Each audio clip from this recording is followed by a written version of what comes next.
the 22nd of November, 1991. The date of purchase.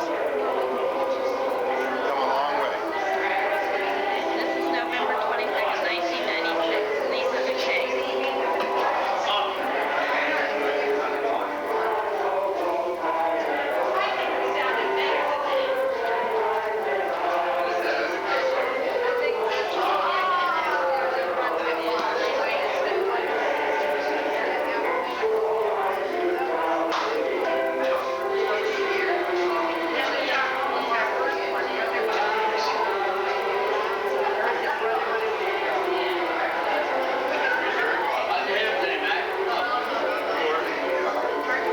I had one good round. They might get some words they don't want. We better be careful.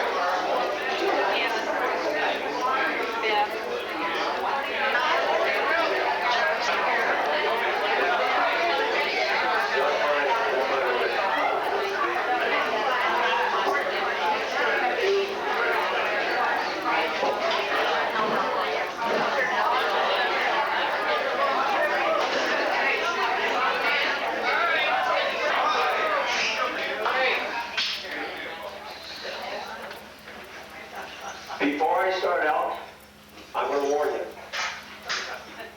I'm sitting in this chair. That chair is going to be for somebody who, before we get done tonight, I want to keep you guessing.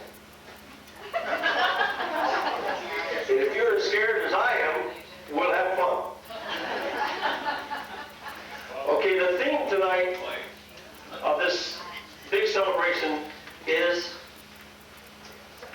this is your life. Golf today, 5th anniversary.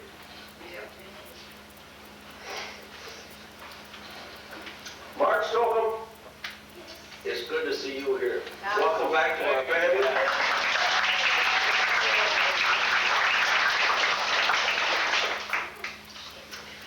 I got word yesterday that Brownie is coming home tomorrow.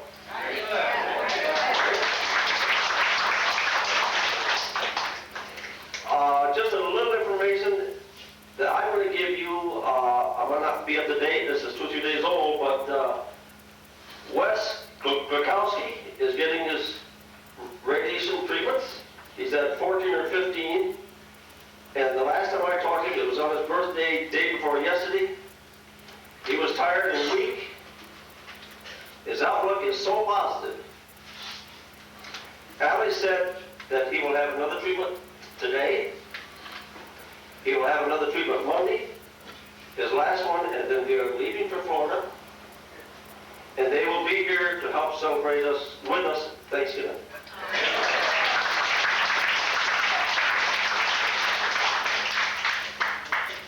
And I would just like to mention what people have done, the men and women and our family have done for Wes and Allie.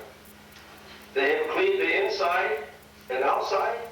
And I also heard this morning that somebody even went and got some groceries for them. I don't know what they got, but I think that's pretty nice.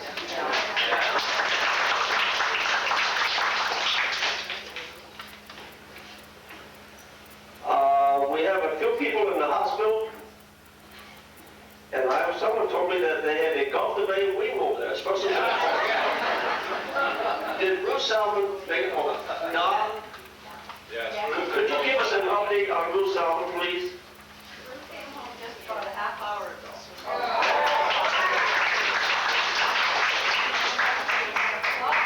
Bob, if I may say something? Yes, please. Dawn and I have extended our visit with you for a week so that we're here with Ruth until her daughter comes.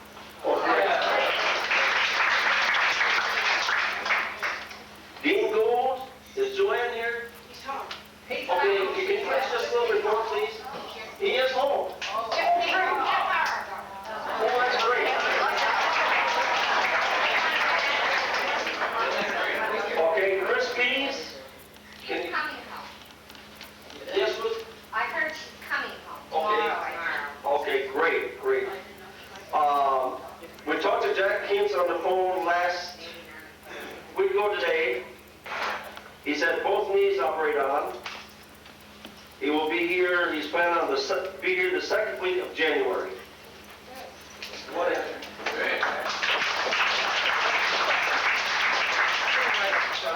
Also in that wing over there is, come on, here's some seats right up front. It's Ben Hartman. Ben Hartman, you know, was in here and he moved to Oyster Creek and he has double pneumonia. He's coming along. That's all he told me. And also, there's a lady by the name of Mrs. Bailey. I do not know her, but she lived where Etta and Freeman, I think. Not man. Thanks, Rick. Okay, at this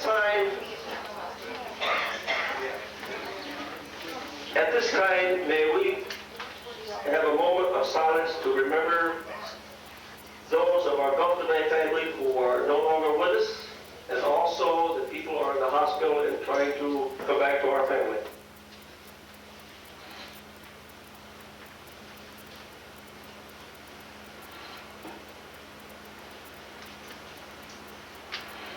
Amen. Thank you very much. Okay.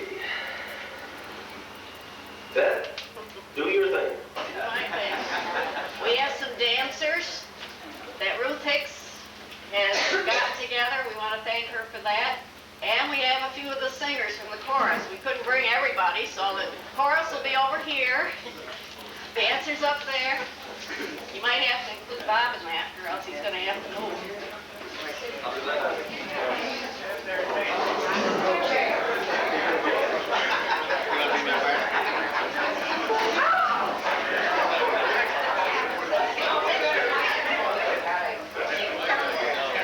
I got everybody there. We're two at number.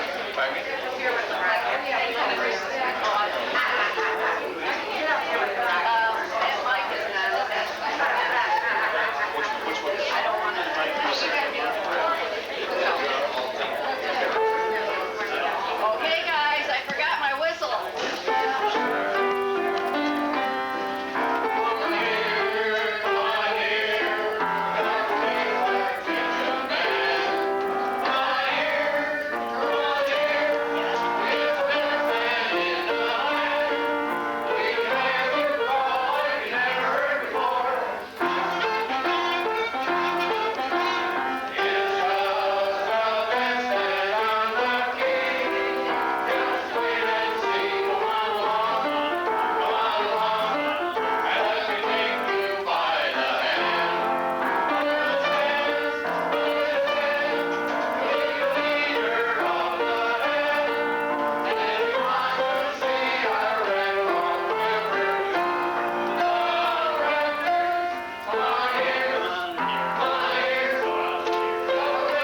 the early years is going to be done by Marge Droscher, but before Marge, you can start walking up here if you'd like, or wherever you can grab a microphone.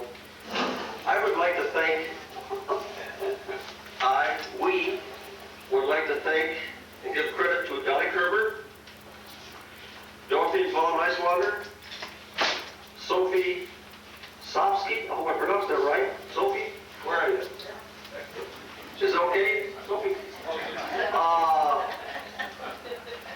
And to Jane Wiley for putting this all on paper for Marge to enlighten on some of this for us. Marge? Why don't you take the mic off? Take the mic so everybody can hear you. Just take it off. Leave your voice. In 1945, George and Elizabeth Larson owned the property which is now Gulf Bay Co-op Incorporated. It was a fishing camp for tents and trailers. Ora, Bayo, Golfo, and Cielo were laid out. Showers and toilets were on Bayo and Cielo. Morning procession saw residents carrying chamber pots to be emptied. For a quarter, a washer would wash and rinse for 30 minutes, and clothes were line dry. Water came from 12-foot deep wells, some saltier than others. The seawall was wood. No shuffleboard courts, no flowers could be planted without permission. Electricity was hooked up, cost 10 cents per kilowatt hour. The bridges were wooden planks, the rattling announced cars coming across. Fishing was great from the Killer Bridge, so called because a car and more than one truck ran over the side. One driver was drowned. Fishermen used long bamboo poles on the bridge, and when they pulled a snook or other large fish from the water, it could well land on the roof or windshield of a car going by. Registration was at the Block House, now Walter and Kathy Sherman's. A milk truck delivered daily, as did a laundry and a dry cleaner. Groceries were purchased at Tate or Anger's Grocery in Englewood. Here, a check could be cashed without going all the way to Nokomis or Sarasota to the bank. Rent for a site was $18 a month. If you left your trailer for the summer, $10 a month. The Larsons built the rec hall and lived in the apartment on the side. Church was over on the mainland. Many remember the little old Green Street church, now an historical building. When the Larsons sold the park to the Warsaw, they built the beach house to live in. Later, they sold the beach house to the Fliggers, who moved their garage by the road down to Lemon Bay, and we use it today. Ruth and Leo purchased the lot between Golfo and Larson's driveway. It became Cielo Court. After lots were laid out, sewer lines led down Cielo Street to the Monster. Water and garbage were still included in the rent.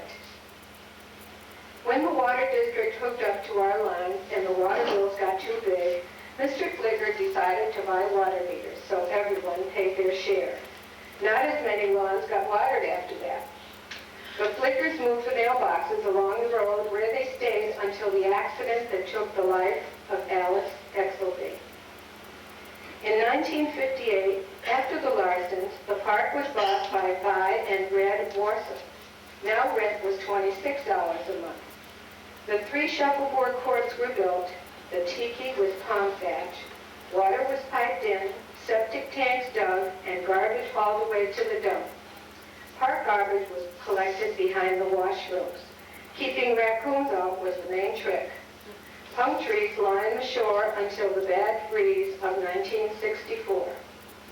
A water tower was built where the villas are now, and one day a woman climbed up to the platform, took off all her clothes, and screamed, "My brother is in jail. Let him out, let him out." Firemen finally had to come to take her down. A garage located where Etta and Freeman Crosby now live was moved over to become the rec hall kitchen. DJ and Estada were added. The Monster was built at the foot of DJ. The Warsaws lived in the apartment at the rec hall. Mailboxes were installed where our library is now. The only phone was in Warsaw's apartment. People were called to the phone by loudspeaker. The rec was used for bingo, dinners, parties, and square dancing every Thursday evening. And slideshows were shown Sunday night of travels members had taken. Now a cement seawall was built with bolt slips. There were several explosions and fires. Marvel Lesher left a pot on the stove and it started a fire that caused the fire engine to come. Leo Fligger had an explosion that blew him out of his door. We had one death, Mr. Harrison, living at 321 CLO. The Sizlovs had just arrived for the winter. Unknown to them, their gas line had a leak. During the night, it blew. Both Sizlovs had bad burns. They had blocked the back door with suitcases and boxes and had to walk through fire to the front door. Moral of the story, keep all doors free. Every year there was a running bet. Who will be the first to fall in the bay? Ray Cross, Duke's father, was usually the winner. We all know Norma Croto fell into those pearly waters 2 years ago. Do we know of anyone else? Yes, Jack Smith. Ball fell in last year. Where is he?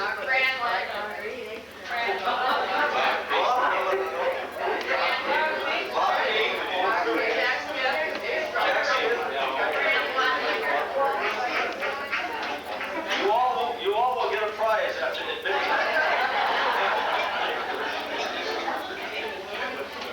A visitor lost his false teeth in the Gulf. Next day, he was walking the beach and found them on a post at the public beach.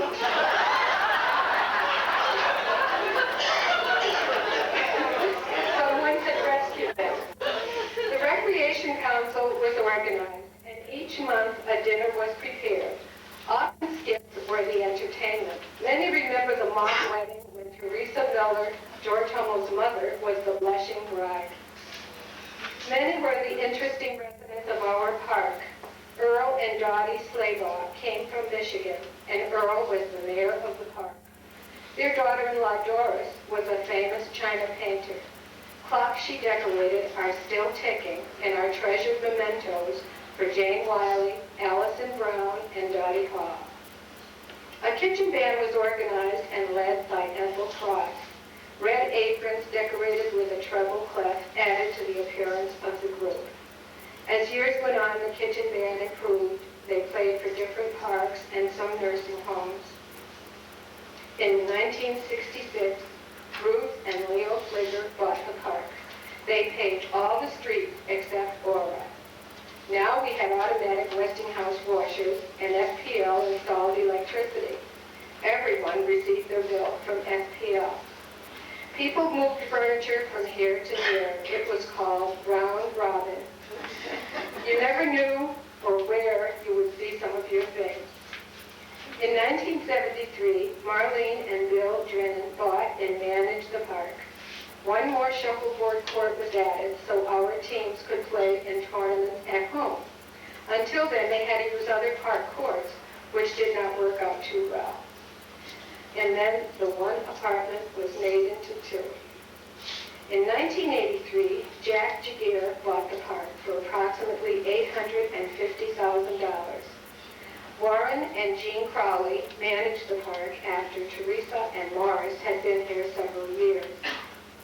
In 1991, the Gulf Today Cooperative bought the park, November 22nd, 1991, for $3,250,000. In 36 years, we have seen many changes. We used to say it's a sad-looking park, but the greatest people in the world.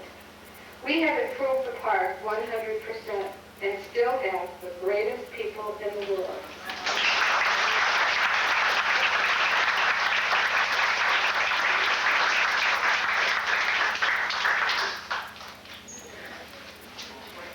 Thanks, Mark.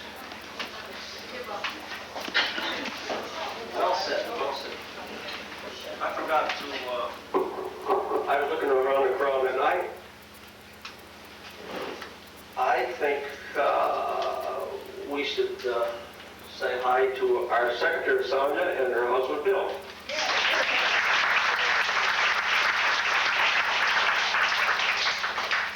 She is my left and right hand and sometimes other parts, believe me.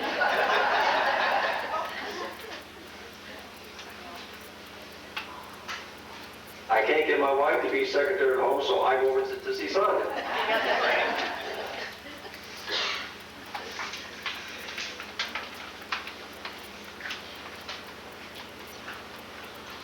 Gene Croto and Paul Sherman are going to do some skits from our highlights, which is what this is. And at this time, I would like to give a special thanks to Jane Wiley, who has provided all the issues of our listening posts from its beginning. Anna will tell us a little bit more later how these can be acquired. And Jane, thank you very much.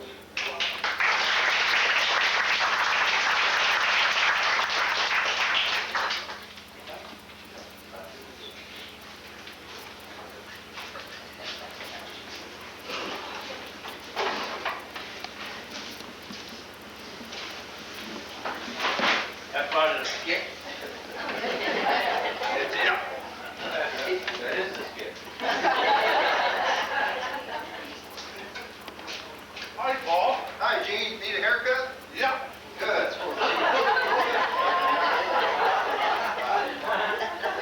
Please? Was that my brother Joe that just left here? Yeah, he's really upset this morning. What's he upset about? Well, you know how he likes to sleep in the morning, and he's a dentist, you all know. And he got a phone call this morning at 4 o'clock, and the guy says, you got to come down to the office. My wife has a terrible toothache. And Joe, not wanting to get up, thought real quick, and he says, well, we gave her a complete set of dentures last year. He said, don't you know that with dentures you don't have a toothache? The man said, yeah, but don't you know I might have more than one wife?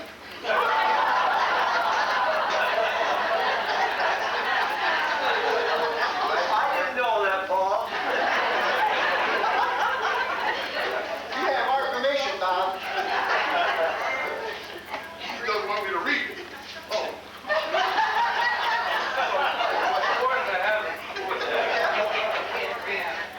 What are you reading there, Gene? I'm reading an old history of the park. Oh, that ought to be interesting. Well, first of all, did you know that Millie and Norm Durst went to Alaska? This was in 1980. Oh, I bet they enjoyed that. That's a beautiful trip. We went up there. That's beautiful. Did you enjoy it? Yeah, that's great. Oh, you did? Yeah. Okay, and here's another article. This is from the item that the park put together. Another item called musical chairs. In 1981, Hank and Kate Massey moved to 418 Egypt. Allison Browning moved into the Massey trailer at 407 Egypt. Then Art and Margaret Oshbright moved to 508 Estada. Round and round we go. Also in 1981, George and Joey Gallagher first came to the park and visited Jake and Jenny Hubbard. When was that? 1981? That was 1981. That's 15 years ago. But Joey couldn't be that old. George has.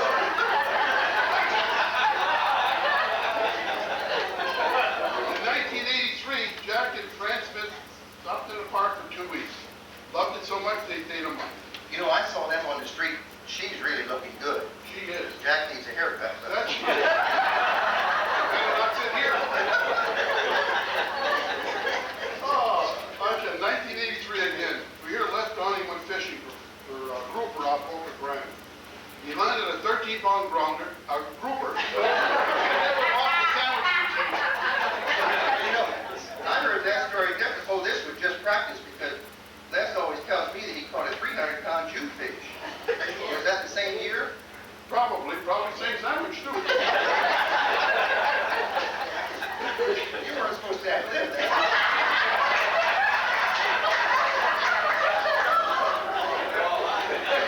Again in 1983, it says here, Mark Stokely got a 3-wheel bike. Well, I saw her on 4-wheel walker today going for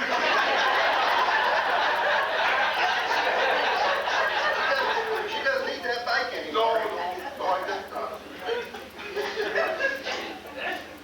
And then 1984, Les Downing and Allison Brown, along with Von Niswanger, Hank Massey, were instrumental in forming the Gulf to Bay Mobile Homeowners Corporation. That's easy for you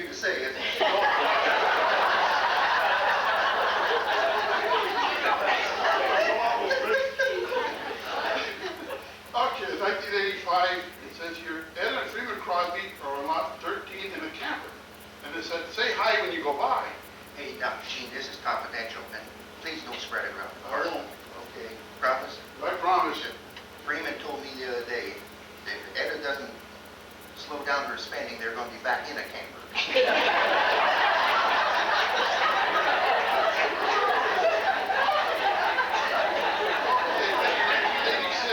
Ron and Dorothy Nicewander spent their winters here in Cooperative, and for 32 years, this was in 1986. Well, that's 11 more, would be 43. He must have married a young woman. Yeah. She is. Oh, boy. 1986, Derek and Iris Stone moved here to 101 Olive Street. They've been on every street.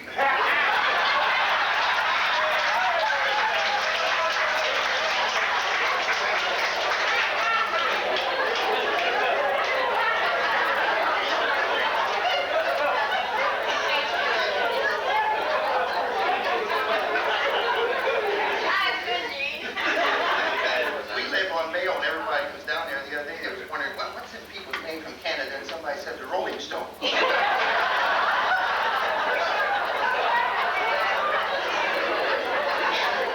November of 1991, we hear there was a flasher on the beach, and our new resident at the time, Jack Miller, had the honors. And Jack goes out there every morning reminiscing.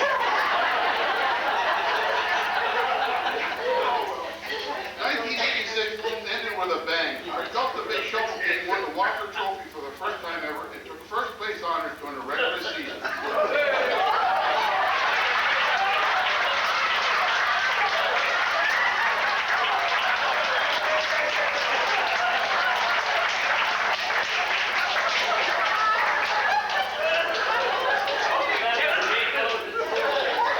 devil made me do it.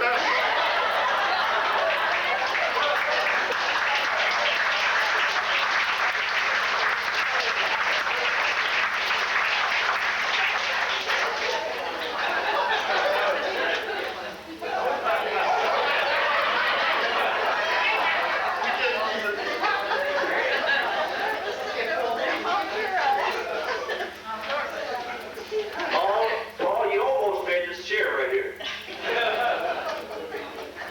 Very well done.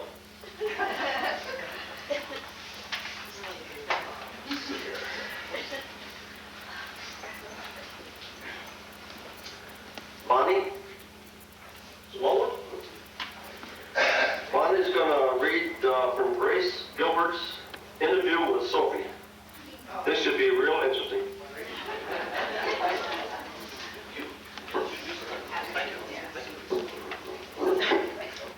That's going to be a hard act to follow. Sophie? Oh, Sophie. This is your story, and I feel honored to read it. I would like to begin by thanking Joe and Rose Chris, who were park residents in the mid-50s. They were responsible for bringing John and his lovely wife, our beloved Sophie Shopsky, to our park. The year was 1958, and the following are just a few of Sophie's memories. Englewood was a very small town. No paved roads, no Westdata Street, and the Gulf side of our park was a snake haven of grass, weeds, and bushes.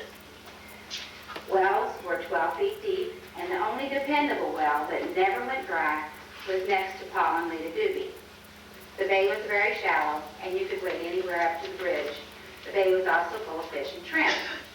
In fact, fishing was the name of the game, and the favorite spot then as now was the railroad trestle at Placida. A ride out in the Gulf with the Swickards and the Nicewanders usually brought in a bumper crop of grouper. There were no park functions as we know them, but there were many impromptu craft classes given by Mrs. Ona Dickey, a retired school teacher. If you wanted to party, it was best to party at home. Back then, there was absolutely no drinking allowed in the park. In Sophie's words, we had a lot of fun, and that's why we stayed here. They were all good times. I believe each and every one of us can empathize with that. Thank you, Sophie, and thank you, Grace Gilbert, for doing this interview. Copies of the interview in depth are on the table for all to read and will become a part of our park history. Thank you.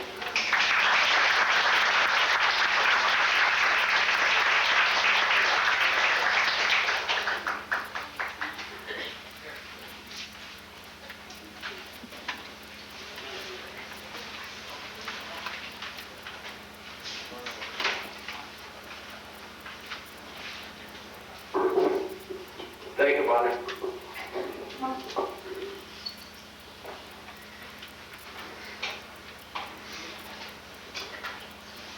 Jack Smith, would you like to tell a joke?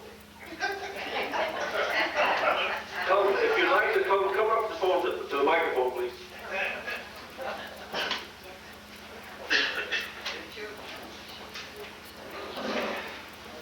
Well, it's nice to see you all. I'd rather see you sitting back there than I would from up here. So, anyway, this all stems from a telephone call I made several weeks ago, or probably 4 or 5 weeks ago.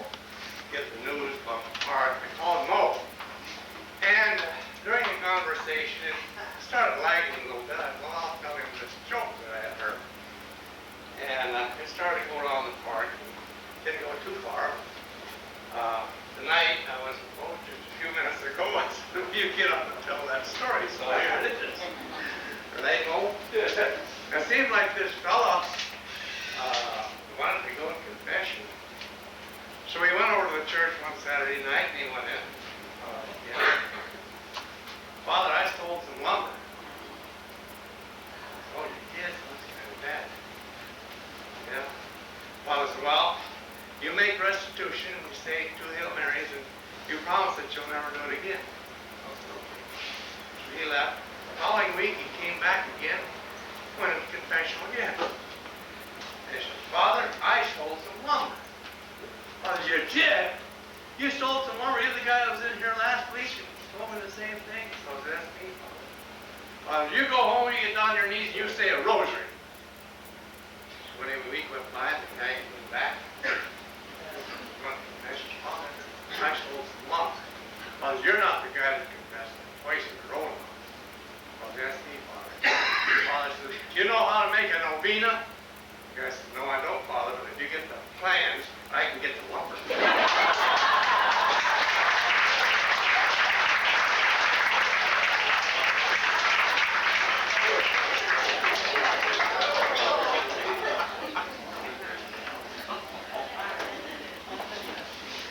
Thanks, Jack. I think we needed that, or I did. Allison Brown, she's written it from real quick. She's going to give a report on the background history leading to the purchase of Gulf Bay.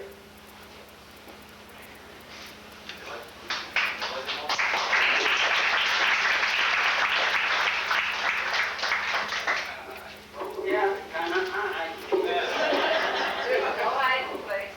There we are. And where's my table? I can't operate properly without a table. I have to get this arranged so that I can look at my audience over here. There we are. Yeah, I got to see Julie down the corner there. Okay, this was quite an assignment. It was a real memory lane for me. And so I'm going to share it with you. For many, many years, mobile home parks were the way of living, of course, in Florida, as all of you know. And then came the early 80s, and change was everywhere. Gulf Bay residents were seeing parks gobbled up and replaced with condos all over the state, even on Manasota Key. We here saw our neighbor, Biff. That's a small park on the Gulf side opposite the Stardust Street. And we saw that one swallowed up. It was swallowed whole by progress, so they said. The beautiful palm strip on Estata Street was lugged off to display an ugly string of apartments. Our residents began to worry lest our paradise suddenly disappear. All of us were worried. But then Federation of Mobile Homeowners, FMO, as we know it, was deep in the struggle for legislation to protect its members and to preserve those members' rights. They were monitoring Tallahassee and dispensing information through meetings and publications. They were our warriors. They really worked for us. An FMO association was formed at Guelph today under the leadership of Paul Kerber, one of our early residents. That was Doc Kerber's brother-in-law. And he had been involved with FMO since the mid-70s. He got me involved in the FMO, so that was some of my background information when we got into our business. And I worked with FMO from that time up until I became a nurse.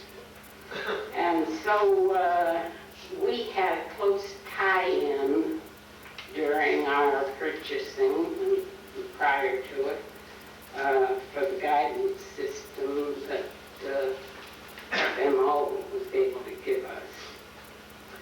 In 1983, the Florida legislature passed into law Chapter 719, making it mandatory for residents of a mobile home park to be organized and incorporated before beginning negotiations to purchase their park. This was protection in disguise. FMO was making progress with legislation. Reading reports of the new law and very conscious of our vulnerability here, a small group of our residents began having neighborhood discussions and porch gatherings. That group of 5 really set the ball rolling. You'll recognize the names. Les Downing, Henry Nasty, Paul Stunzig, Harry Ide, and Cal Thatcher.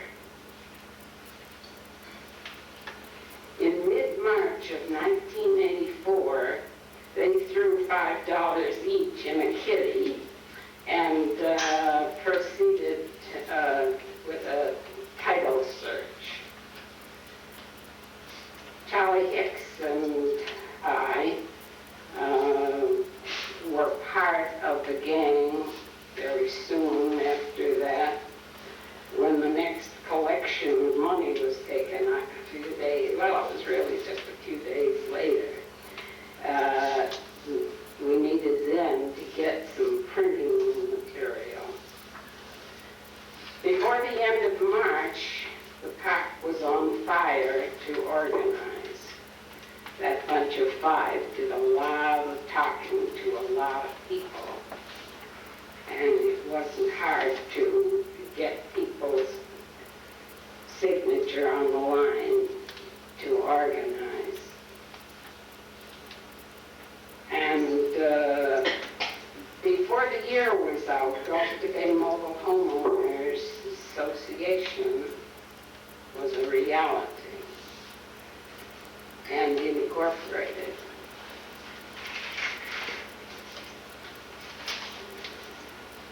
We could legally then negotiate to buy our park if it ever became available.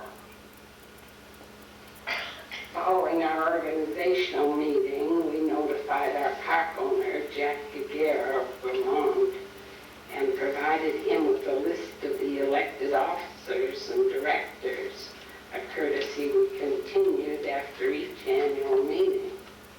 Our communication always reiterated an ending theme that if he should ever decide to sell the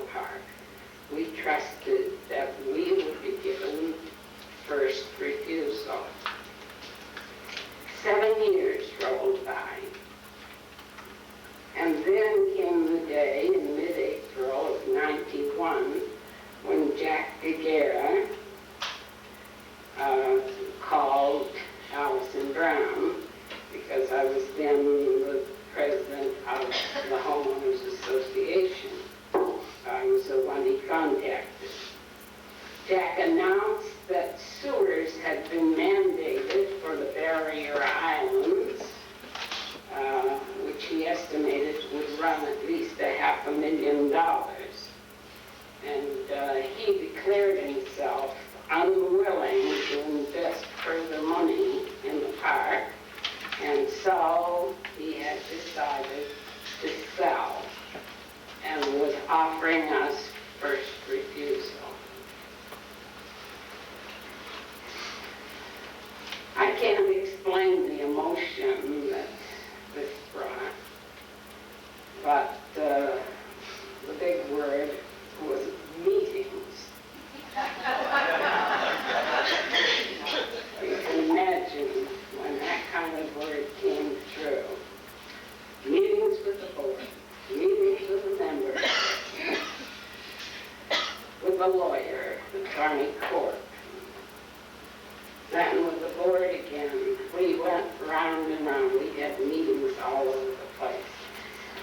The board appointed an acquisition committee, and that committee was made up of Les Downing, Freeman Crosby, and Allison Brown. We had quite a charge. Our work was cut out for us. Here, at that time, at the last of April, with the summer exodus ahead of us, I don't know why we didn't just go home, but anyway, we pulled up our socks and dove in. Because the rest of the story could be very extensive. It was sometime I'll write a book. Because it was quite an experience, and all of our members would be interested in knowing what went on. We not only had to negotiate, we negotiated for 6 months, and we also had to get the sewer in. Of course, there was a tremendous amount of help. People came from everywhere to help. Vaughn came and stayed, I don't know whether it was a month or 2 months. I guess it was 2 months probably, to be here and help. So many did. Jean Croteau was flashing back and forth to Massachusetts. Les made a number of trips from Michigan.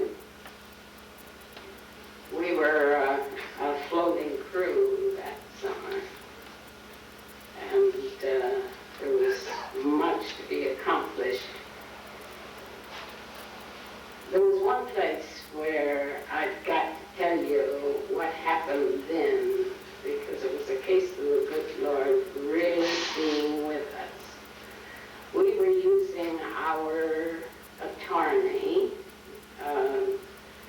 Attorney Corp, and we had used him for quite a little while, and we're good friends with him and all. But when we got into this kind of a demand, we found him a little bit lacking. But again, the good Lord helped us out, because his wife decided that she wanted to go to France, and nothing would do but he'd pull up stakes and go with her.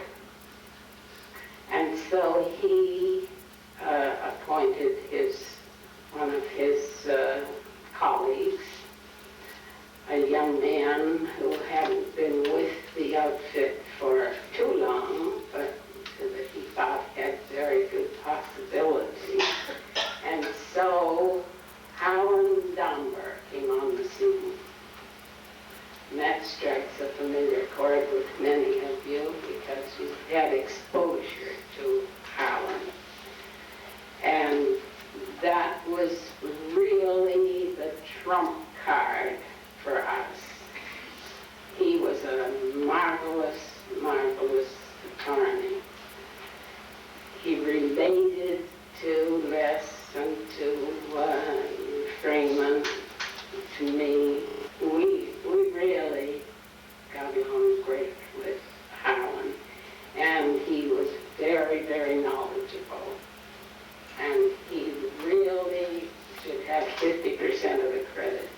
Jack, who has since died with cancer,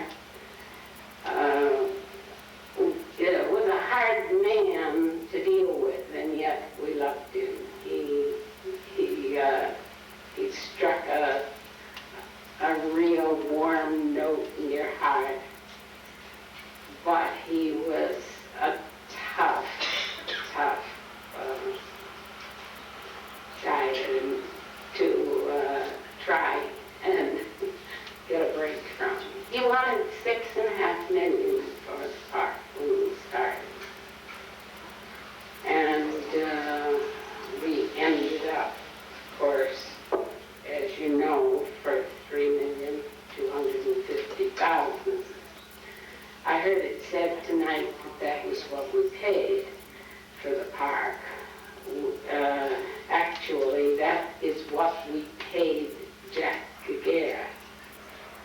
We also had $80,000 of closing costs to pay, and we had to have $100,000 for working capital, and the sewerage and all the engineering costs ran $575,000. Jack wasn't too far off with his $500,000 years. So that means that we spent $4 million for our park. And if you look at our accounting sheet, you'll find that we've done a really great job of paying it down, and it's certainly within reach. And we can be very, very proud of what we as a group did.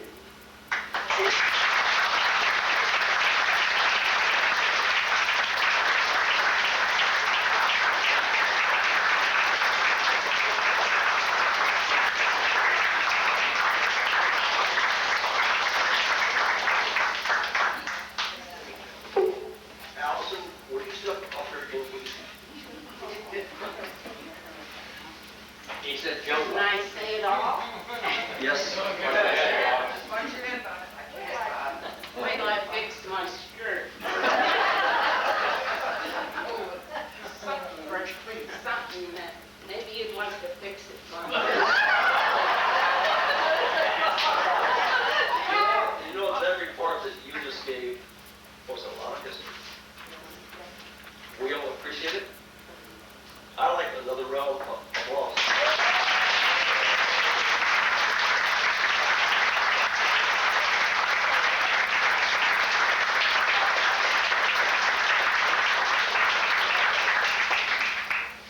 Very well.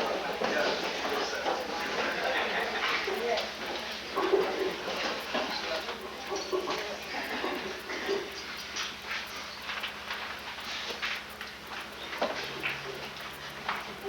Over this, Freeman. Okay, Freeman is going to, Cooperative is going to run a tape on the purchase of the park and the impromptu party after the purchase. Freeman?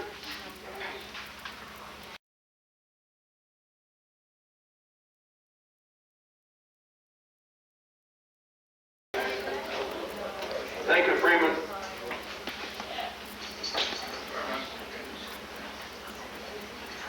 At this time, I'd like to ask Ella to come forward, and she's going to report on the questionnaire that she asked everyone in the park to return to her. Out of 102 or 103, I'm not sure which, I got 24 responses. So I guess no one was too excited about it. Yes, take a guess at what, in your opinion, is the best part of living in Gulf Bay? People and location, both brought out. What prompted you to buy in? People and location, one again. What is the most important thing that needs to be changed? There really surprised. There weren't a lot of complaints. They basically said the rec hall and parking, which we all know we have a parking problem. What you always want to stay the same, people and the informality, which I think is great. What other changes would you like to see? Most people really had no comment or like it as it is now. Two things we might consider for this question. A cement walkway to the Liar's Dock and a summer newsletter was brought up, which I have not had a chance to talk to Phyllis about. It was suggested, you know, like once a month or every other month, that the people who weren't here could write in and send it back. But I know Phyllis has a hard time getting news when we're all here, so it probably wouldn't work. But I thought it was a nice idea. How did you find golf today? Friends that were here was the most popular answer. And the next was they just happened to drive by. The most memorable anecdote was really interesting, and I'm not going to read them. But the kitchen band won out, the carnival came next, the buy-in celebration, and the first pig roast. And then, of course, there were lots of separate ones. But I guess no one had too much to complain about because I only got 24 responses.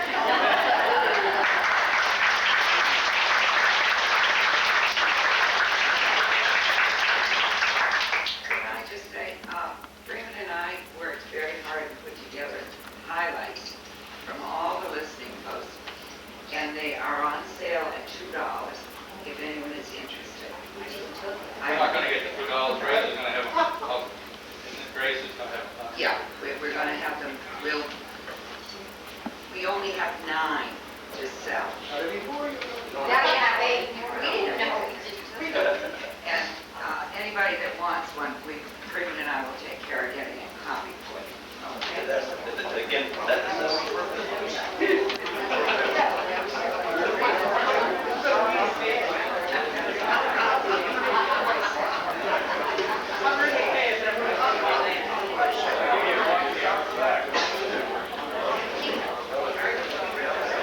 Thank you, Adam.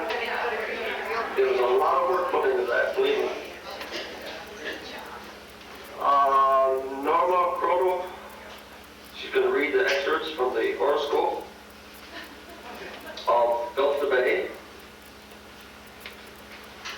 Norma?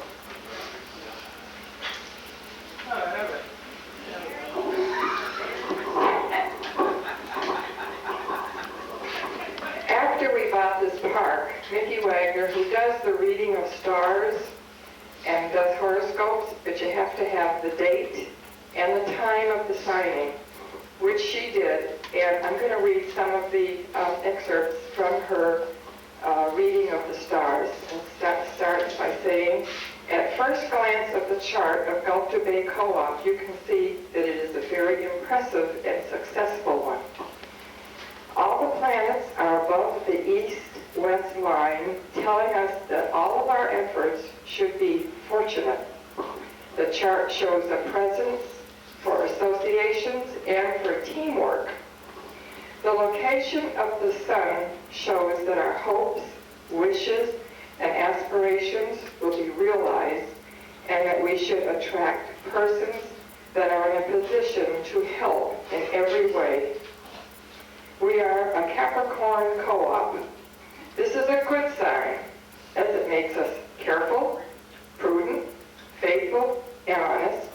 We have an all-around love of fair play and will win respect from others in our circle. We attract persons with original, creative, and inventive minds who will be a benefit to us. Some may be a bit eccentric or strange, however. The chart shows that we have leaders here, and we have the energy and enthusiasm for realizing our hopes and wishes.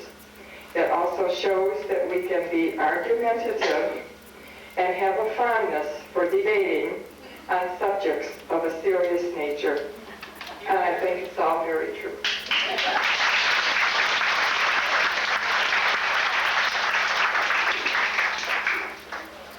Okay. Thank you, Norma. Thank you, Vicki. And Vicki, yeah.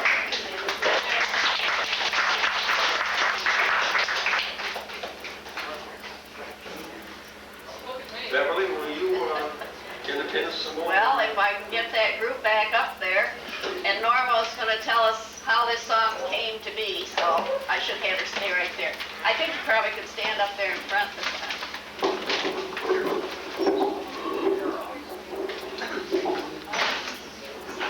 I'll try to put this one in the key you wanted it in. Get together, guys. One year we had a fellow that stayed in the park. His name was Brad Johnson. Lived next door to Mo and Rita Tim when they were on Bayo Street. Everything happens on Bayo Street. He was a very intelligent man. Rita said recently she saw him on a talk show. But he's the one that wrote the words to this song to fit our park. And he was in the kitchen band at that time also. Where do you want to go?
Did I overhear something over here? Bill, you're almost getting rid of this chair. I think I heard you say something.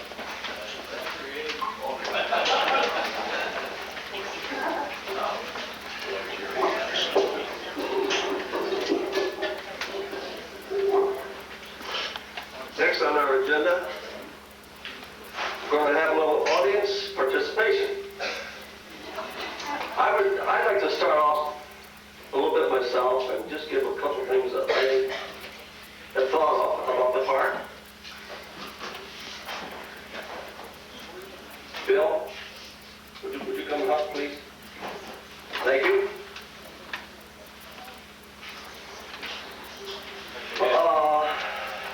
This last season, Wes Bukowski had a hole-in-one. Our shuffleboard team took the championship. Jack, would you like to add a little more to this about our shuffleboard team? Wait, the season opens December. Stand up, please. Our season opens December 4th, and we hope to win the championship again. Yeah!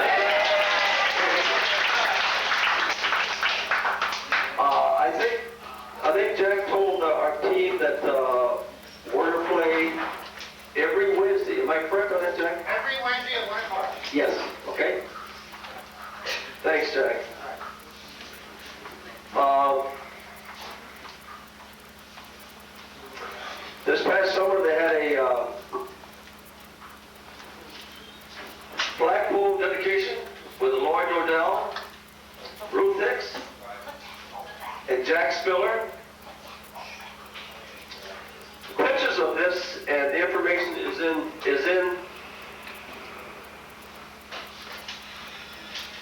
this, they call this the summer camp book. The past few years, they're usually left in the rec hall, and I think this one and all the 4 or 5 ones are on the back table. And at this time, Ruth Ann McFarland, would you come up here, please? Oh, you're gonna get that chair.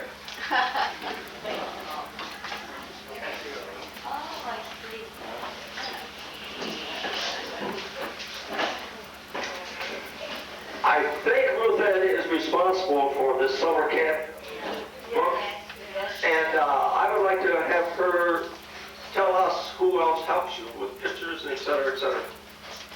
Well, I'm trying to catch up with anybody who really needs cameras. They have it there. Usually Maureen and John might have a couple of big things. And that's basically it. I just go around with the camera and whenever I usually carry it in my bicycle basket and just go. So, Well, she does an excellent job, and I think she needs a really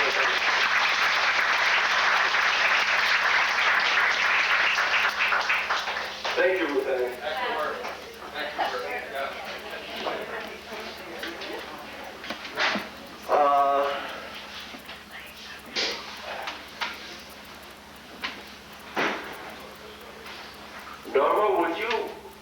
Norma Cronin, would you be willing to start off with maybe some highlights or things? You can stay right there, and then if anyone feels free, please stand up and just give a couple. Thank you. Where we live, I don't know if everybody realizes, we live across the street, right on the corner. We have a good view of the newspaper machine. Yeah, we see people banging the machines, putting in their money, not getting their papers. We see some opening it, taking 2 papers. We see a lot of things. But one day, Marge Stoker's husband they were renting in the back apartment at the time. And he went over and he put his money in, and we're having our breakfast. I said, Gene, oh, there's another action on the corner. So he's shaking the machine, wasn't getting his paper. So pretty soon he gave up and he left. Gene and I proceeded to have breakfast. Pretty soon Bill came around the corner with a hammer and a screwdriver.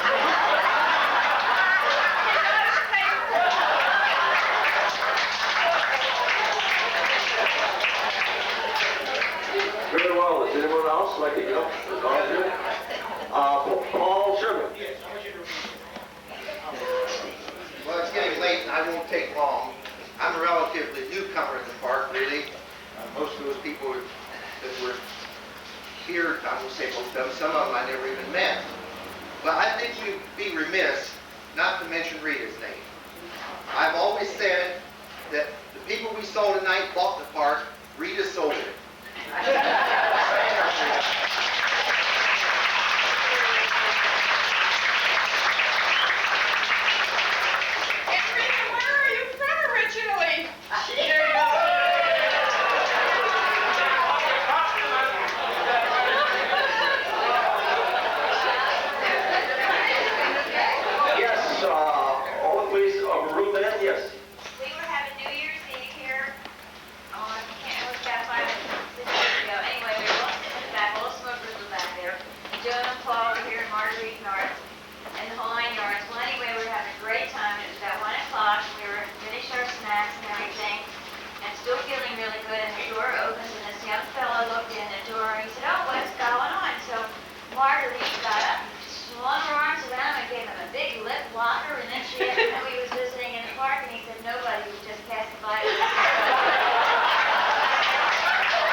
And then we met Ladina. Then we met Caressa, Etta, Edna, Velma, and Lena. Next we met Ina and Elvina. And then we met Maynard Freeman and Freeman Maynard. And then we met Lloyd, Floyd, and Boyd.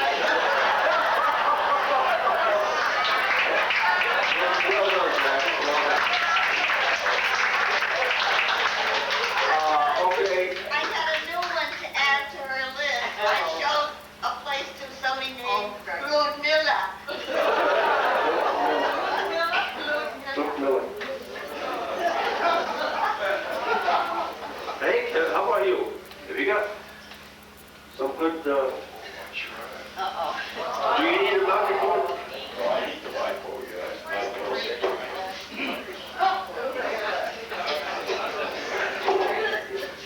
You know, I'm really surprised that I was asked to be on.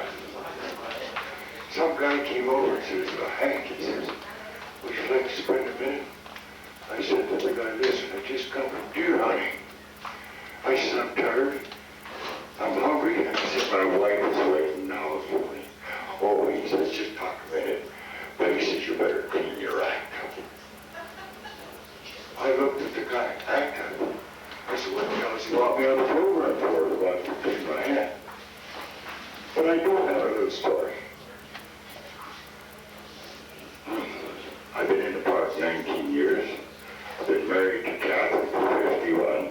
I call her my pigeon. She don't like it with a capital K, though. Well, anyway, born in 21. I'll tell you about my first job, my first interview, really. Born in 21, when I went for my first job. We didn't have a resume. I wouldn't know what the hell a resume was then. You walked in, you talked to the guy for a job. He said, Masty. He said, what education you have? Education? Oh, hell, I said, I had high school. Oh, high school. He said, were you a good student? The best. He said, how'd you do in sports? Baseball, basketball, football. I says, I was excellent. Hell, I says, I was editor of the newspaper. I was a real man. Oh, wonderful. You should go to college. I said, yeah, University of Michigan. I said, I graduated with Acklebite, you know. Well, anyway, he says, how'd you do in sports? I says, I was the best. Basketball, baseball, the works. I was all sports award. It was wonderful. He says, what about your church? 3 nights a week. I says, I go. You did? I says, yeah. He says, Masty, do you have any balls? I stopped for a minute. I said, I do have one. He said, what's that? I said, I have a Tennessee line. And what's the one?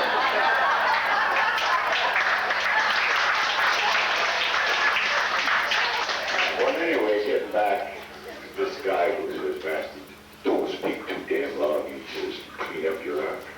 So what the hell does he want me to speak for? But the same guy, you know. And I'm the only Pollock, except for another good buddy of mine, her named Bob. Well, he's pretty good Pollock. So we control the DJ, you know what I mean? And I'm the official inspector, the supervisor. And I kind of watch who comes into this park, in this street especially. So this one guy comes up and says, and he says, say, I'd like to get on DJ Street.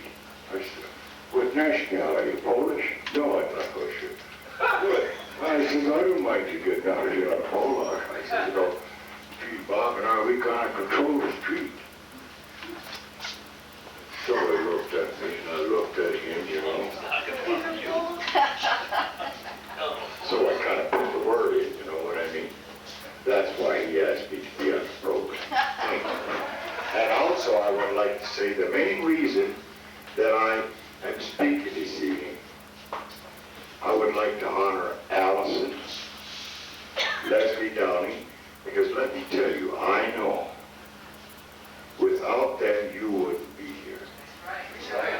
And I tried, that's the only reason that I took, when Bob told me, I said, listen, I was involved, and let me tell you, I used to go around, I couldn't get $1. When we first started, it was he said, clean up your act, but in layman's language, it was a bitch. But really, Allison, she's a sweetheart.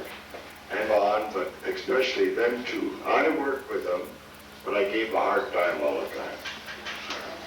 So thank you, Allison. Leslie, wonderful.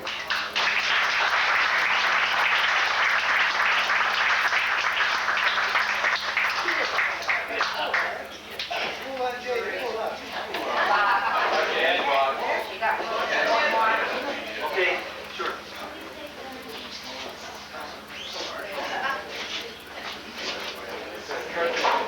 I think most of you know who I am. My name is Marie Miller. My husband is John Miller.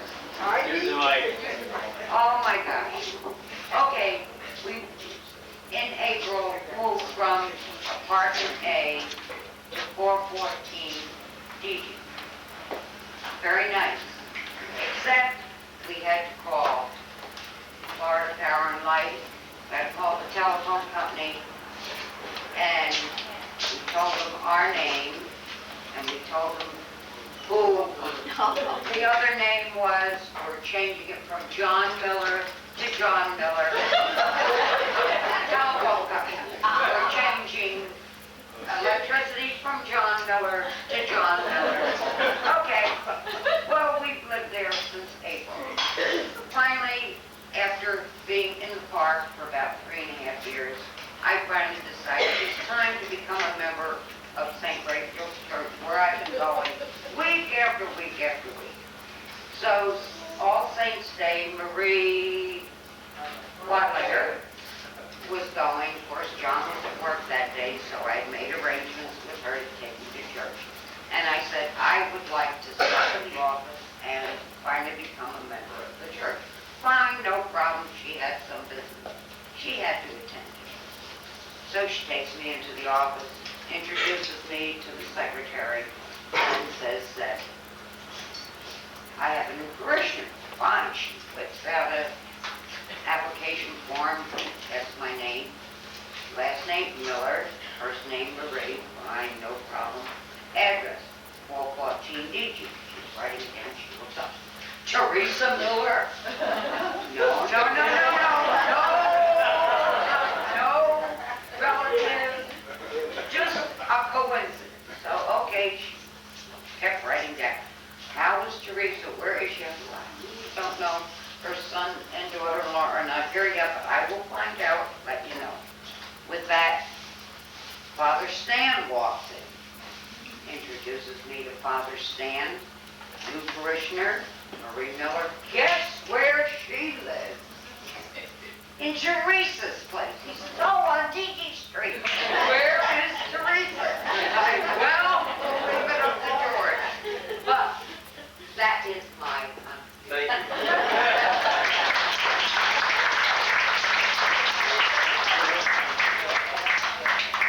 Our time is running short, but I'd like to have Sonia say something here that she said this morning at the office, and it really pleased me.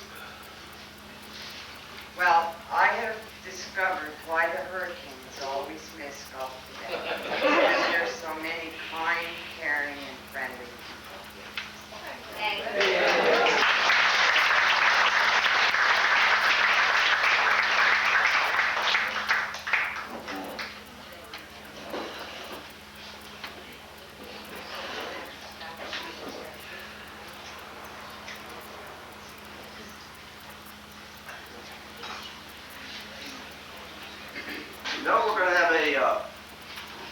Now we're going to have a financial report by Art Anderson, but first,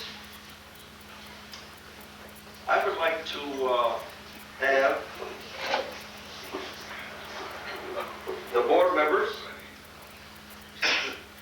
like the first board in 1991 and 92, Allison Brown, President, Freeman Crosby, Francis Franz, Audie Grant, Les Downing, Dick Leeper, George Gallagher, and Vaughn Nicewander. Would you stand over here, please? Those people who I called, please come forward and stand over here, please.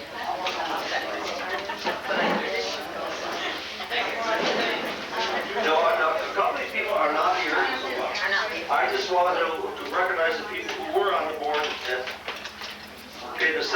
92 and 93, Les Downing, present, he's already up here, but Allison Brown, she's here. Paul Doobie, Audrey Grant, Dick Leeper, Vaughn Neiswander. He's up there. Okay, Here already. I'm sorry. Gene Croto, George Gallagher, Anna Crosby. Yes, thank you.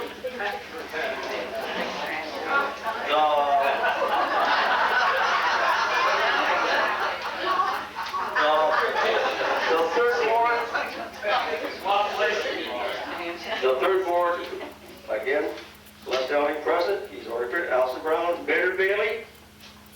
Over here, please. Boyd Gunnison.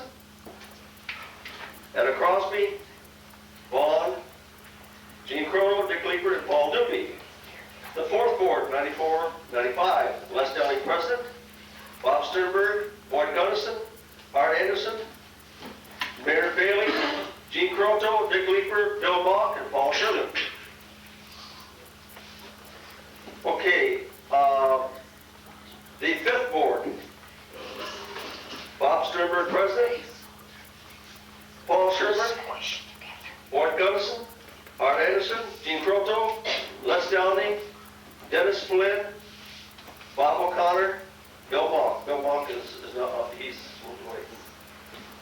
Okay, where's Art? Art, would you like to give your report, please?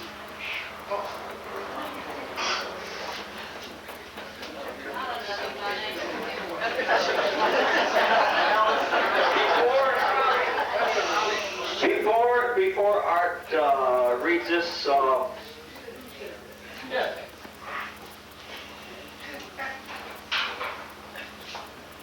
I'd like to have Les and Allison come over here and stand right here. Facing the audience. Les and Allison. On the other side of Allison, over here. Art, would you like the microphone? Okay. We made a $4 million purchase, which caused some considerable lurchings. However, some time went by, and there was no need to cry. First thing you know, the sales began to grow. There was hardly anyone left to eat crow. There was a monster down the bay that didn't want to go away. But with much work and $500,000, the monster finally bit the dust. Now, the maintenance was shared by all. Just look how the mortgage did fall. Our assets have continued to grow. But how we'll get by without the roach coach, I'll never know. Stand by your treasurer.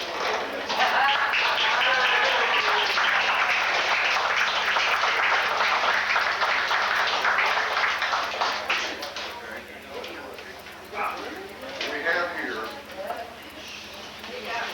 the remains of the first mortgage. Would you hold this again, Allison, and let's just step over by the garbage can, please. The remains of the Art, what's his name? Yeah, take Wait a mine. minute, Marie has to put more film in her camera. The remains of the first mortgage will go to bank.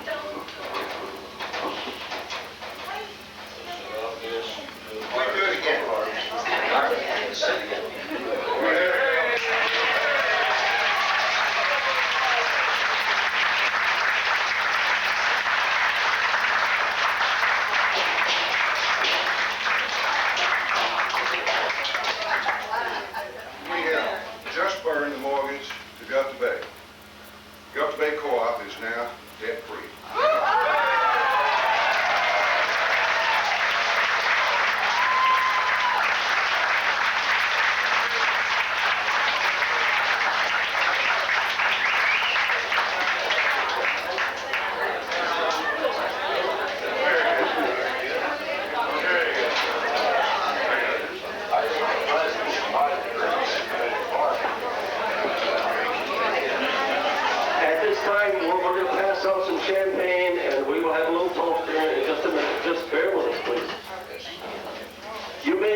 Oh,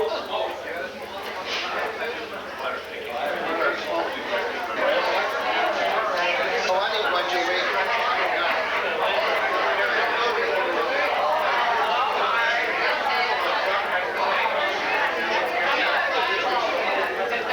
Are you getting bored? I would like to give a toast. I'd like to propose a toast to the next 5 years.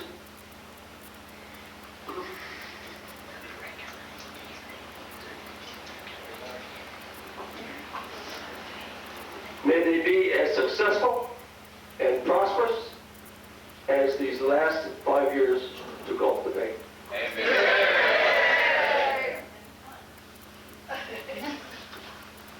Need another one, Bob? Hey, Bob, do we have to borrow money to buy this champagne?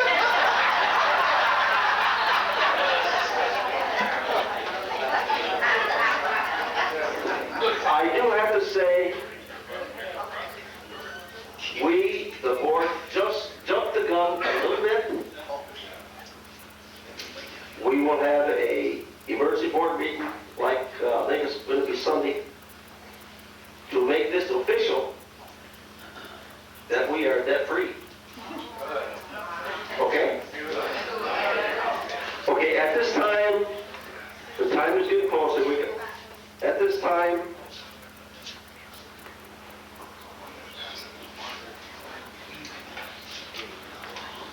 I would like to announce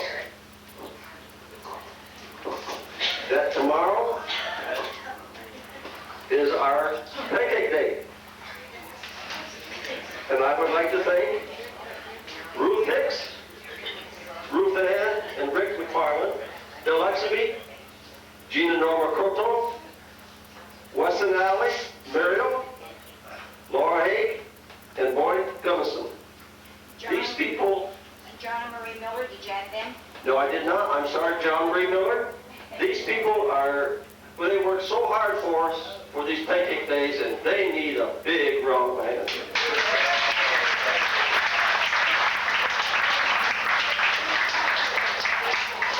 Number two, I would like to thank the rec council. George and Joey, you do an excellent job.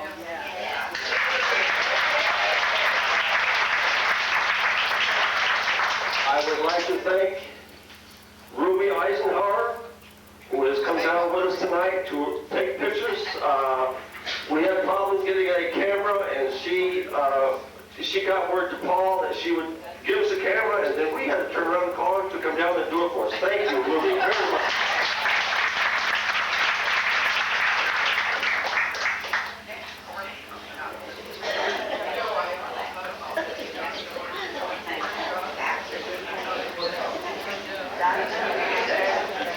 Okay, next I'd like to have Anna and Freeman come up here with me, please.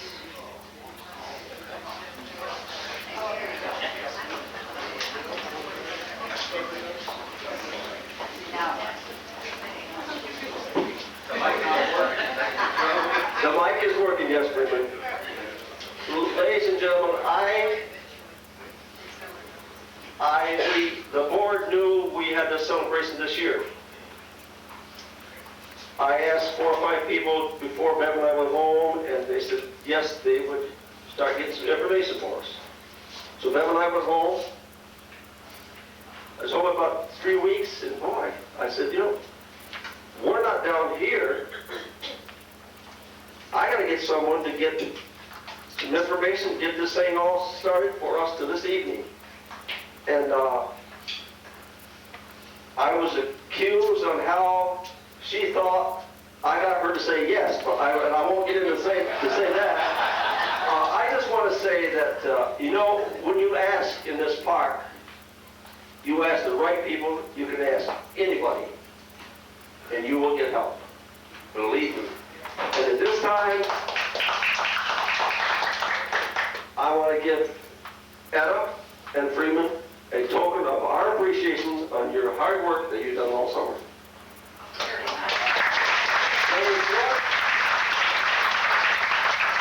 There's a gift certificate for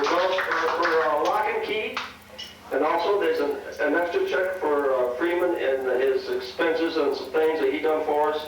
And believe me, we appreciate it. You've done an excellent job. This lady here.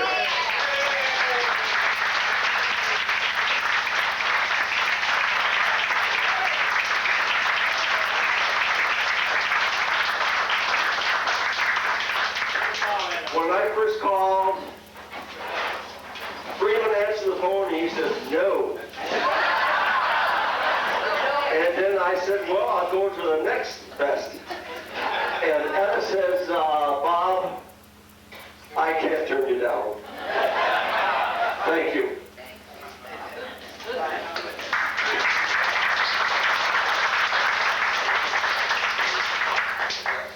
You well deserve it, believe me. Thanks very much.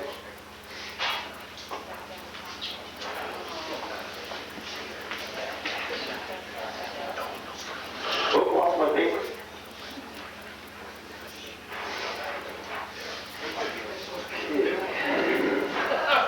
Okay, I want to announce we have our dance immediately after this. Boy, it's going to be timed just about right. We're going to serve coffee and cake. And to close this evening, I would just like to thank you all for coming. And I would like to read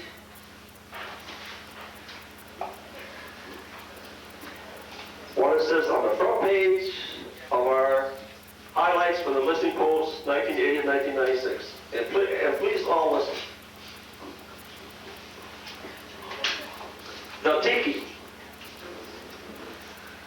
Our tiki here beside the Gulf stands secluded by the sand, amid the sea oats growing there with pines and palms so grand.